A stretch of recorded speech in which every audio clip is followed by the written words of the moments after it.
Last summer, I took a solo road trip through the mountains. I wanted some time away from everything.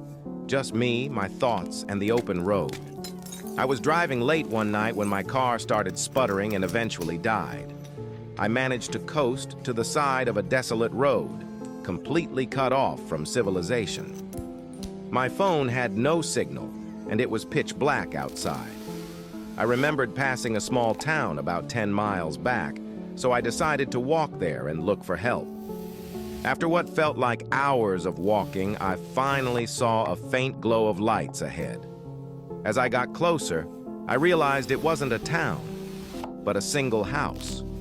It was an old, run-down farmhouse, but at that point, I didn't care. I just needed a phone. I knocked on the door, and after a moment, a middle-aged woman answered.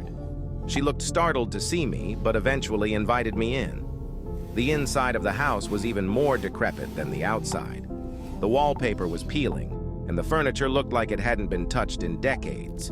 She offered me some water and let me use her phone. I called a tow truck, and they said they'd be there in about an hour. While I waited, I made small talk with the woman. She seemed nice enough, but had an odd way about her. Every now and then, she'd glance at a closed door at the end of the hallway with a nervous look in her eyes. I asked her if she lived alone, and she hesitated before saying yes. About half an hour later, I heard faint shuffling noises coming from behind that door. I asked her if she was sure she was alone. She laughed nervously and assured me it was just the house settling. But her eyes told a different story. What's the best relationship advice you've ever gotten? My father gave me this advice shortly after I got married to the love of my life.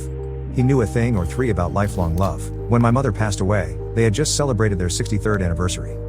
I was working long hours and feeling put upon when I would come home to my wife needing help with the housework and the baby. She didn't come right out and accuse me of slacking, but I felt the suspicions. I was lamenting to my dad that I just wanted a 50-50 split, thinking, in my naivete, that would be an egalitarian solution. He nodded and in his own no-nonsense way, gave me the sagest piece of life's wisdom. There is no such thing as a 50-50 split. Things will always be unequal between partners. Some days you will be called on to give more because your wife needs more help, but the scales always tip back and next week you may need her support. At times, you may be called on to give 100%, or you may need her complete support because you have nothing left to give. Here's the important part: if you are not willing to accept this temporarily unequal state of affairs, then you shouldn't be married. If you don't love your wife enough to put her happiness and well-being above your own, then you don't deserve it when she does that for you. My dad's been gone for 7 years now, but by following his advice, my wife and I have been married for 44 years. We have 3 sons and 3 grandchildren. As we've aged, my dad's advice has been even more pertinent. In the past year we each had to undergo heart surgery. I had a quadruple bypass, necessitating a lengthy stay in bed. My wife was a trooper. She did everything for me until I could get up and move around on my own.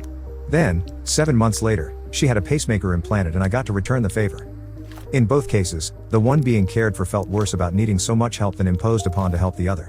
And that's what a marriage should be. Thanks, Pop.